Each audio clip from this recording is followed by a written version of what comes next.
معانا الدكتور احمد مالك عربيه دي زد 4، وكان جاي عندنا عشان يحول العربيه من بروتوكول صيني للبروتوكول الاوروبي. ليه بقى فكرت حضرتك تحول العربيه من البروتوكول الصيني للبروتوكول الاوروبي؟ بسم الله والصلاه والسلام على رسول الله سيدنا محمد وعلى اله وصحبه وسلم. انا جبت العربيه دي من سنه تقريبا، وطبعا مشيت بيها حوالي حاجه و50 الف كيلو. طبعا تكنولوجيا جميله جدا وممتعه جدا في القياده وكل شيء. انا تقريبا رحت بيها، سافرت بيها اماكن كتير جدا، يعني لغايه مرسى علم تقريبا حوالي 750 كيلو. ما كانش عندي مشاكل قابلتني، غير كانت المشكله الاساسيه هي موضوع الشحن على الطرق السريعه.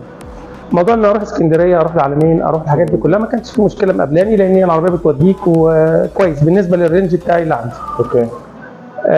فكان طبعا الحل ان انا عشان لعدم توافر الشواحن او الشواحن السريعه اللي هي الصيني، كنا بنضطر ان احنا نجيب ادابتور اللي هو بيقدر يحول من CC2 الى GPT. اوكي. فللاسف احنا لما كنا بنستخدمه، يعني انا استخدمته، كان يشتغل على بعض المحطات ويعلق على بعض المحطات، ولو كان معاك اولادك او كان معاك حد فانت كنت بتبقى على اعصابك، يعني بتبقى ان المسافات ما بين المحطات وبعضها مش صغيره، مسافات بتوصل لمئات الكيلومترات، بالذات على الطرق السريعه زي مثلا طريق الغردقه او طريق شرم الشيخ او مرسى علم. حلو. فابتدينا نفكر ايه الحل الجديد او نعمل ايه. طب الادابتور طبعا يقول لك في تحديث او ما فيش تحديث. عملنا تحديث فيه يشتغل على بعض المحطات، برضه بيعلق على بعض المحطات. فجات فكره، شفت الاعلان بتاع حضراتكم وبعض الناس اللي عملت تعديلات، فقلنا نيجي نشوف ايه الجديد عندكم.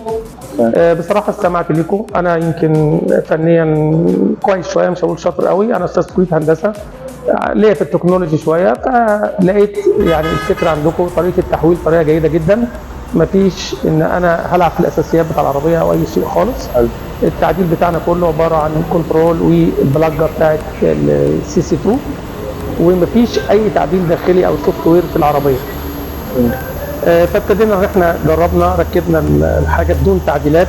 طبعا يمكن عملنا كمان التثبيت بتاعها في العربيه، يعني قريبه جدا من الفابريكا تقريبا.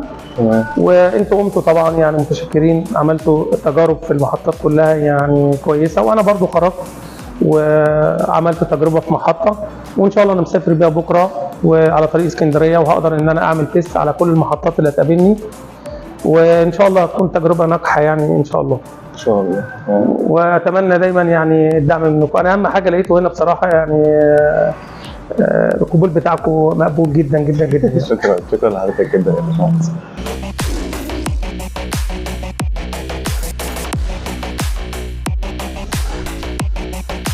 ده طبعا شكل التقفيل تقريبا، يعني ما شاء الله التقفيل جميل جدا.